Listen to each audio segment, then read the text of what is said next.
Welcome to On the Brink, a fresh lens to take you and your business to new heights. I'm Andi Simon, and as you know, my job is to help you get off the brink. We don't want you to get stuck or stalled. It's time for you to soar. And remember, my job is to help you in love change. And the times they are changing and fast, and most people hate change. I bring to you wonderful people. Mark Schaefer today is shaking his head. If you can watch the video, you will see him. We do this and we love to share with you our ideas, our wisdom. And this isn't about selling you anything. This is about sharing so that you can see, feel, and think better. And your mind will stop fighting what's happening anyhow. And so today we're going to talk about all kinds of things, marketing. I'm not going to, all kinds of things that are just going to be wonderful. Mark, thank you for joining us today. I am so delighted to see you again. We've been connected for a long time, and so I'm happy to talk to you today. Let me tell the audience about why Mark is so special to bring to our screen and to our listeners. His bio you can find on LinkedIn, but I'll pick out the parts here that I think set the stage for today. He's a globally recognized keynote speaker, marketing strategy consultant, college educator, and author, and he does them all extremely well. He's built a career helping companies and leaders rise above the noise to become the signal in a world of overwhelming information density. As executive director of US-based Schaefer Marketing Solutions, he specializes in developing digital strategies as well as assisting with marketing training and social media workshops. Clients include startups, global brands such as Adidas, J&J, Dell. He has advanced degrees. He's also a faculty member at the Graduate Studies program at Rutgers. But I love his books. He's a best-selling author of 9 popular books. So you can go back and begin to read 9 very different ways of seeing the world of marketing mature. And I think that's what's so exciting, because he's been writing, and in the process, you can see what happens. The first book was Influence Marketing. Those influencers, Return on Influence. The most popular book on personal branding, known, the chart-topping Marketing Rebellion, and the acclaimed Cumulative Advantage. And he has a new book out. He's going to talk about belonging to the brand. It's all about community. And remember, as an anthropologist, I will tell you often, humans love to belong. We're herd animals. And we haven't really paid attention to it the way it ought to be. And Mark is smiling because today we're going to talk about why, as you're thinking about your community, your marketing, it's not about what you say, it's who says it beside you and how the belonging makes you feel important. So he's host of The Marketing Companion, one of the top 10 marketing podcasts on iTunes. And he has a whole lot of other wonderful things. We'll talk a little bit later about how to reach him if you want to do some personal coaching. But I just think you're going to enjoy our time together, because I'm going to enjoy it too. Mark, tell us a little bit about your journey, because I like to set the stage so people know who they're listening to and why all of this fits together. Who is Mark Schaefer? Oh, well, I think the simple answer is I'm a teacher. I really am. I think even in the corporate world, when you're a leader, you're a teacher. And I remember when I was working in a Fortune 100 company in marketing, I was helping my daughter with her homework, and she said, Daddy, I'm so confused at school, but when you explain it to me, it all makes sense. You should be a teacher. And I think that's what I ended up doing, whether I'm a speaker or writer in my books and my blog. I'm a teacher. I think that's the simplest way to describe what I do, and it's what I love. It's my greatest reward to realize I'm having an impact on people and changing their lives and their business in some positive way. But I was a professor for a decade. I'm an anthropologist. I have my doctorate, and I too love to help people, and I say those words, see, feel, and think in new ways. But you didn't stay an educator. You've made it very different ways to help educate people. How did you get into, and marketing is such an interesting place to be educating. How did that all happen?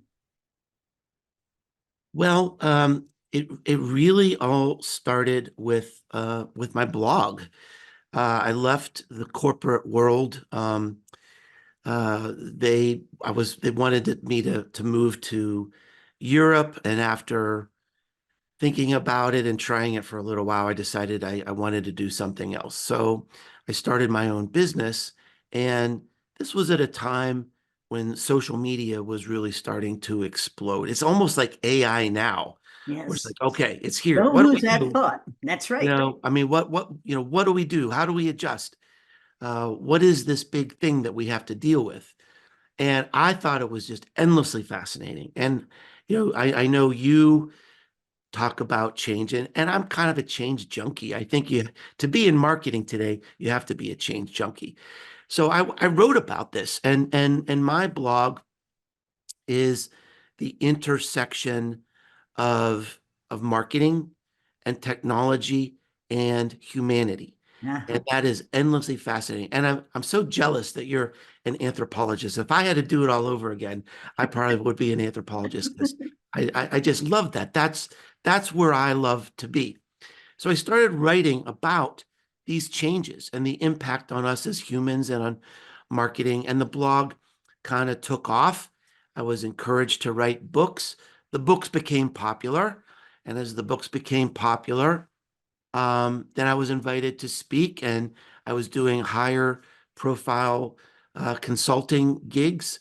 I tend to be about 2 years ahead of my time.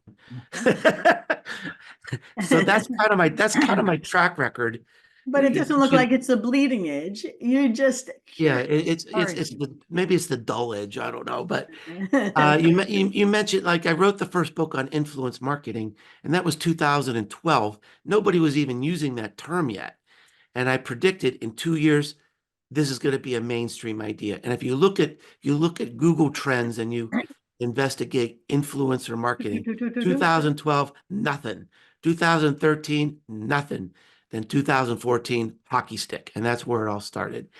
And that's I tend to be able to see how trends come together. Yep.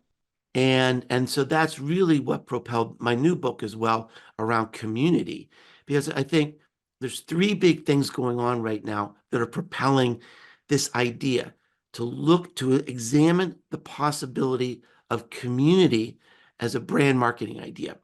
One is traditional marketing just doesn't work like it used to. We're in a streaming economy. People hate ads, they block ads, and we need something different. We need a new way to connect to our customers. Number two, megatrend, mental health crisis. It's everywhere. And you mentioned when you were introducing me that we want to be in community.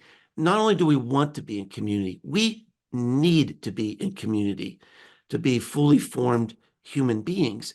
And we are in a world today, as you know, Andy, that is so isolated, so depressed, so lonely. It's in the news every single day.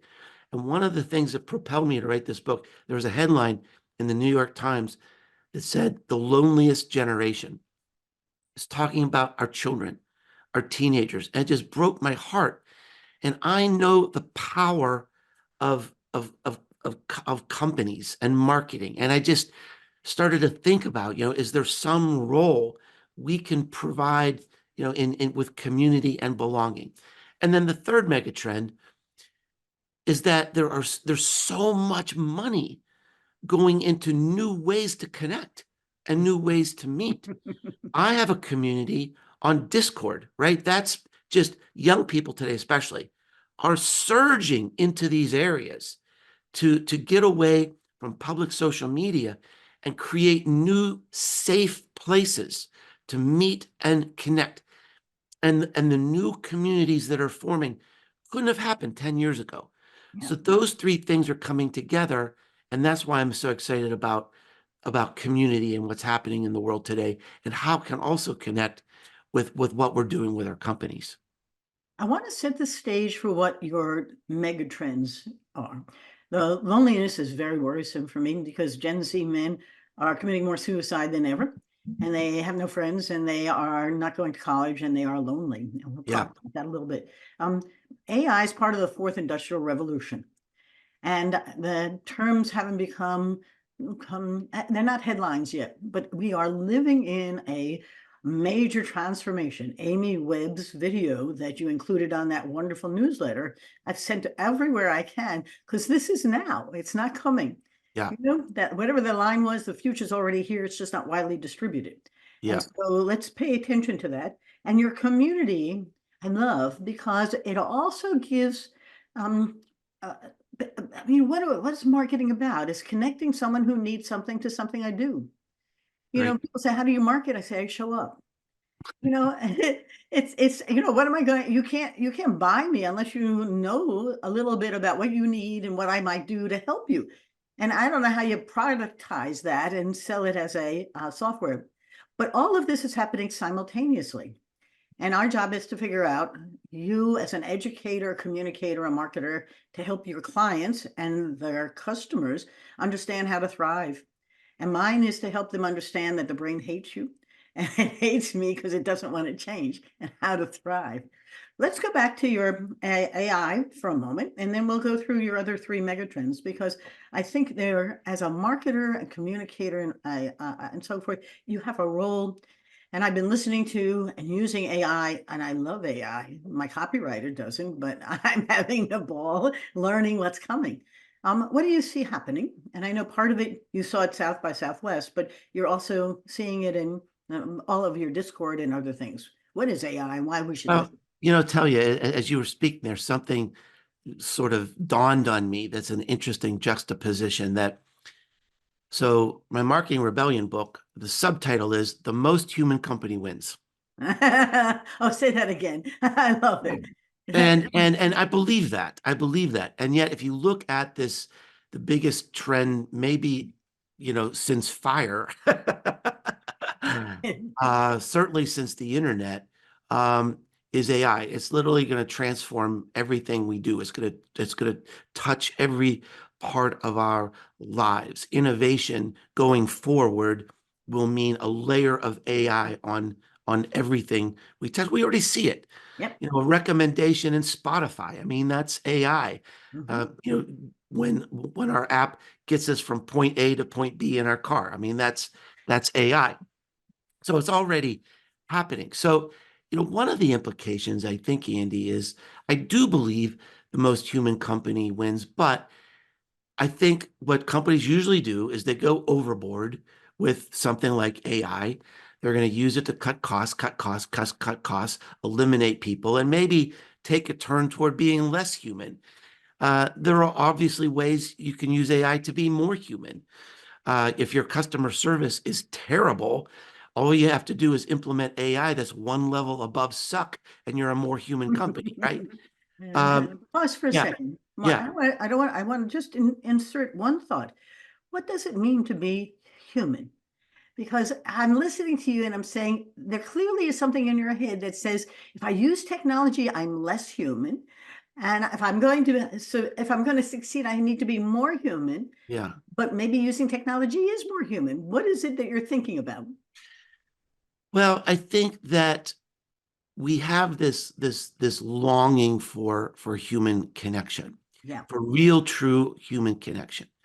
And there was a quote, from one of my favorite authors, Philip Kotler. Philip Kotler is probably the the father of modern marketing. And I heard him on a podcast not long ago. I think he's 93 now.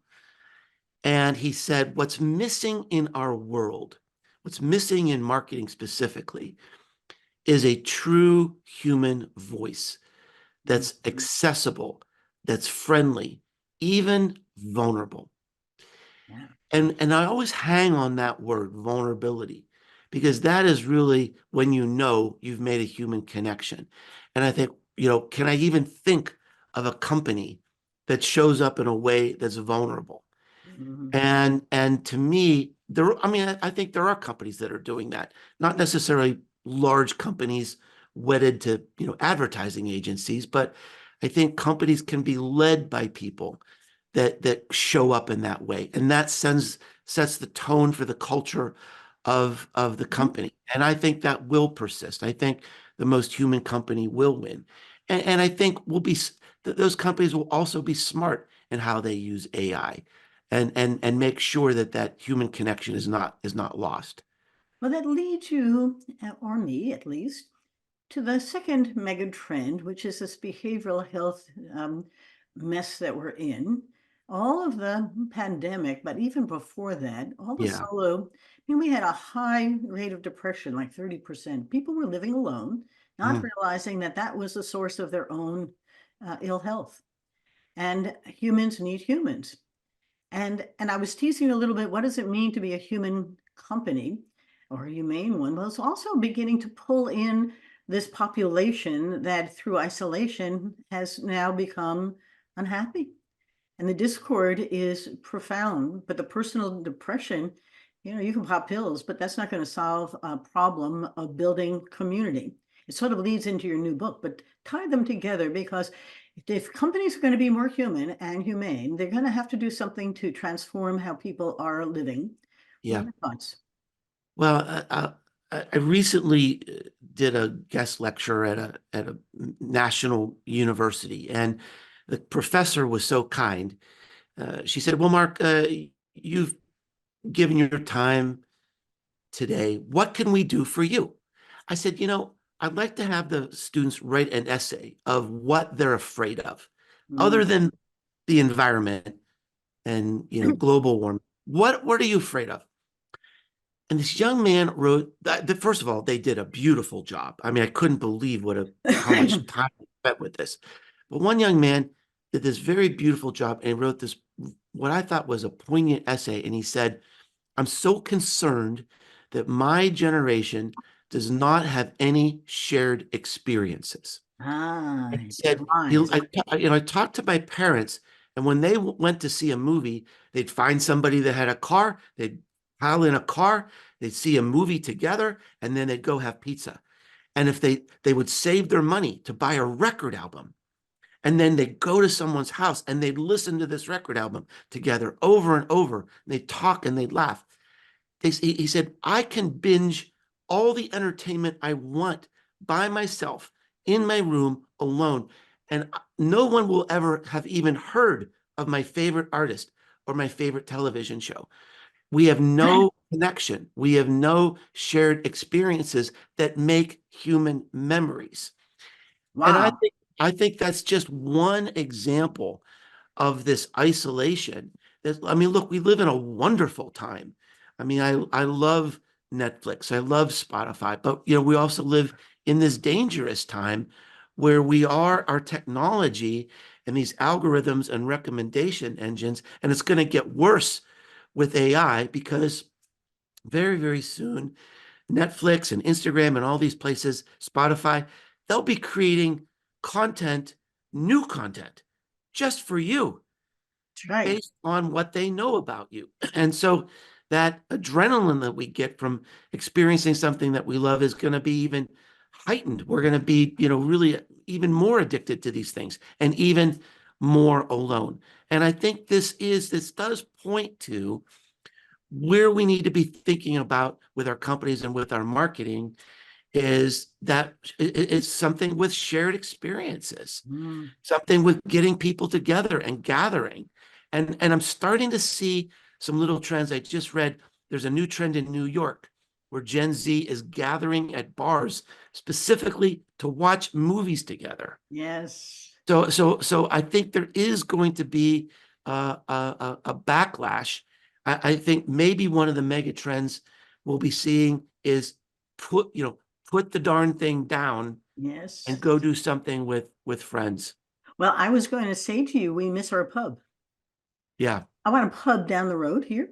Not that I have to go a long distance for, but I need the community of being hanging out in a pub, having a beer, and I don't drink, but just to be with others. It's very interesting because we have been intentionally bringing friends together to be at our home because it's much more relaxing than a restaurant. And we were having a conversation about what do you watch on Netflix? Well, I don't watch Netflix. Well, what are you reading?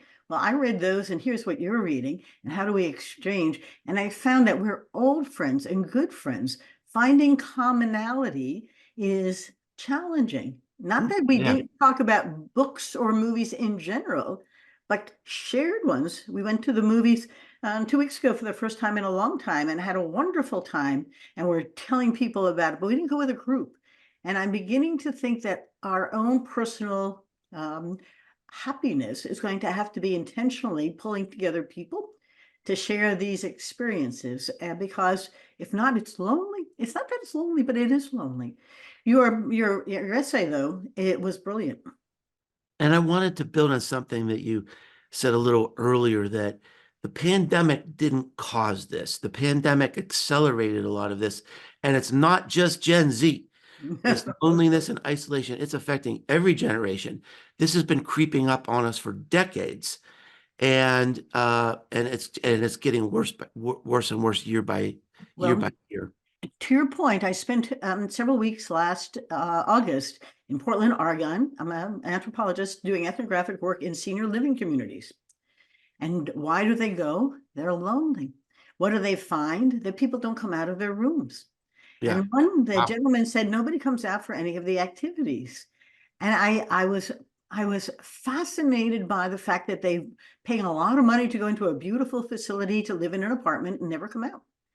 And I think that there's something that we need to, if it isn't the businesses doing it or the senior living communities doing it or our local communities doing it, we're going to have a very difficult next generation. Your essayist was very Yeah. wise for a young person. So you're right. It's not just Gen Z, it's across the board. Which then leads us to some of the trends that you wrote about in this wonderful newsletter that you sent had to do with the next generations and what people who are marketing to them, building communities should pay attention to. And I loved your list.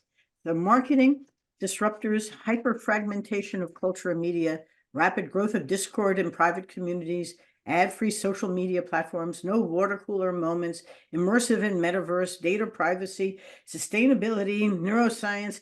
And I went, how are we going to help the listener or the viewer begin to adapt to so much change? I had said to you, I want to talk about how to make change your friend and take charge. Your thoughts? I've been thinking a lot about this, Andy, and speaking a lot about it. And the perspective that I'm trying to encourage businesses and individuals to think about is to sort of manage the overwhelm by thinking of a surfer. So for a surfer to be relevant, they don't need to change their surfboard. They have a good surfboard. It's a solid surfboard. So in thinking about this as a company, you have things that make you great. There are reasons why people love you. Maybe you have the most locations or the best flavors or the best service or the friendliest people, right? There's something in your DNA that makes you amazing and great. Now, as I mentioned, innovation in the future is going to be about applying a layer of AI to everything that we do. So if you're known for your excellent customer service, what you need to be focused on are the waves coming at you. You don't need a new surfboard. You need a new wave. You need to look at the next wave that's going to carry you and your surfboard into the future. And so, look, there's a lot out there about generative AI, generative art, generative text. Do you really need to be paying attention to that? Maybe not so much if your focus is customer service, because those layers, they're going to be implemented into everything we do, whether we want it or not. It's going to be implemented into Excel spreadsheets and QuickBooks and everything that you use. It's already happening. But specifically, you need to be looking at the waves of change that impact your core competency and get on top of that, right away. And if you're a small business, it probably needs to be you. If you're a medium-sized business, maybe you assign somebody to start looking at what's happening in AI. And I think one of the best ways to do that, because the change is happening so fast, is to join some community that can help you. And so you can see ideas that are being vetted by other people around the world, so you don't have to have all the work yourself. And then you see the wave. Yep, this is the one. We need to subscribe to this service, or we need to test this service. And to me, that's really the strategy that we need to employ, or we're just going to go insane. Well, but that's very interesting because I love the surfer metaphor. Because my family members who love to surf, and I'm endlessly in awe of how they get up on that board and it takes them in on very high waves, and I look, and it's scary. And I think that that feeling of being scared on that surfboard is something people can relate to as they're looking at everything, their business, their staff, and to think about what I always preach is that you really don't know what's coming, but if you can't create a story about the future, you can't live today. We're futurists. You know, Martin Seligman's work on being a futurist is extremely important to understand the human mind. We don't really know what's going to come. We can prepare for it. But I can see it happening now so fast that I don't know how to act. And therefore I become immobilized. And my preaching is pick a story. Could be right, could be wrong. Visualize something, to your point about customer service. So I want to be known as having the most innovative, fast-moving customer service platform. And I'm going to figure out how to pilot it, test it, develop my team to innovate on it, begin to see how we change the community who's using us, have them build an influence. I mean, just make it into things that make sense. Because if you can be homo prospectus, seeing the future, you're not going to make any decisions today. You're going to be so afraid of making the wrong ones, you'll make none, and that's a wrong one.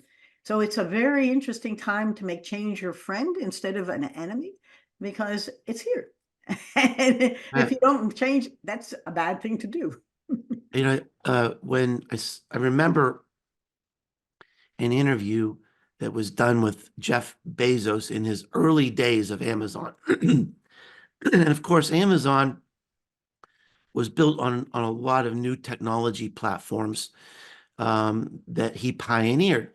And the interviewer said, well, you've become, at the forefront of this. What's next? What's the next technology that we need to embrace? He said, well, that's an interesting question, but a more interesting question is what's not going to change, because that's how you build your business. He said, at Amazon, he said, if I asked my customers 10 years from now, do you want higher prices? Do you want slower delivery? Do you want less variety? It would be impossible for me to think that they would say yes. So those three things are not going to change. So we only focus on the technology that's going to help us in those three things. And I think that's a good example of this surfer analogy, where you're not looking at everything going on in the world. He's not looking at self-driving cars or, whatever. He's looking at those three things. How do we make those things better and better and better and better, and pioneer that technology? Because that's how we build our business, on those fundamentals that aren't going to change. And that goes for your business and my business, doesn't it? Yeah. At any stage, who are we? What do we offer? What are people buying? How do we help them do better? And then how do we capitalize on this wonderful fourth industrial revolution and all the other things that are coming? A couple of things that, as usual, it's time to wrap up. As much as I enjoy talking with you, you and I could talk for a long time. We could. This more frequently. But I love the way in which you are curious. We didn't use the word curiosity, and I'm hearing it often as if it's a newfound human technology. But we're curious, you and I, and that curiosity allows us to listen to things through a fresh set of ears. I talk about fresh eyes, fresh lens. 1, 2, or 3 things you want our listeners not to forget or to do, some action points. Well, I do really believe this idea that the most human company wins. Mm-hmm. And I think that still is going to drive success going forward. Let me give you a quick example. When ChatGPT came out, I was absolutely dumbfounded and excited and terrified and fascinated. And I called a friend of mine, Shelley Palmer. He's one of the top tech analysts in the world. I said, Shelley, What did you think about this? He said, it's terrifying. He said, I've blogged almost every day for 15 years. I asked ChatGPT to write a blog post for me in my voice, and it did a fantastic job. He said, I'm 80% replaced. Now, on the surface, that does seem terrifying. But the more interesting question is, what's the 20%? The 20% is his personal brand. Yes. It's the way he shows up as a human in this world. Shelley is known. He is trusted. He is beloved. And in this world of misinformation and lies and deep fakes, if you're known and beloved and trusted, that is going to be such a strength, such a value to the world. So I think, working on your personal brand, being known, being the most human company, I think that is, as far as I know, honestly, That's the it. only strategy we have left Well, in the face in the for face of Shelley, AI. as I say, if I can do 50 blogs in 5 minutes, then I have a lot of time. How can I use it to be curious, creative, even take long walks in the woods with my dog so I can think and have a life that's not only work? Because we have all been workers. I've grown up always putting lots of time and effort into doing things that I can do in much less time and pretty darn well. And I send a thank you note to Chad, even every time he comes back with a good thing. I said, thank you, that was very well done. You And know, he comes back I and he says, did and how I can I did help you that. more? I did that this week too. I am humanizing it. And I don't know if there's a little, Wizard of Oz back there behind the Yeah. curtain, but I'm Yeah. perfectly happy saying thank you because it is being human and appreciating work done in my behalf in some ways. It isn't that different than the copywriter. It's just coming fast and it's coming reasonably well. And people point out the problems. They say there are always problems. There's problems with fake news that humans write. You don't know what's really being done there. So Yeah. time to take control and enjoy. Make change your friend. So I'm going to wrap up a delightful half hour with Mark Schaefer and thank him for joining me today. I love his subtag here. He's a marketing strategy humanity. And I think the humanity part probably comes first now. And then the rest of it follows as way to make us and keep us more human. Thanks for joining us. We have risen into the top 5% of global podcasts. I can't thank you enough. Somebody actually did a survey and said we're among the top 20 futurist podcasts. I said I didn't know I was a futurist, but I do know I'm an anthropologist and I like to help you see, feel, and think in new ways. Our newest book, Women Mean Business, over 500 insights from extraordinary leaders to spark your success, has 102 women in there, each of whom have shared 5 pearls of wisdom. And what's happening is this book is coming alive. And I have a hunch Mark has found that with his books as well. Every book has a signature. It's different. This is my 3rd book. And what I'm finding is as you open it, something happens to you, the reader, and the energy and force comes through. And I've had people yell on Mark of the book, people who send me quotes from the book. People have asked me, how do I do this? Will you have another book? How does a book have a life? And this one clearly is an exciting moment. So you can find it at Amazon, Barnes & Noble, or on my website, SimonAssociates.net, and we'll tell you more about it. Thank you for joining us. Thank you for sending your emails and sending us wonderful people who would like to be here to share. Mark said something important. He's an educator. And we talk about celebrating and elevating and educating. And these are times where the changes are going to be probably as powerful as the invention of fire. He mentioned fire, as an anthropologist, you go back 400, 500,000 years, million years. Somehow we captured the power of fire to help cook our food, and that's changed our brain, and that brain won't stop changing. So enjoy the journey. I'll see you all. Observation turns into innovation when you're an anthropologist. So please keep observing and have a great day. Bye-bye now.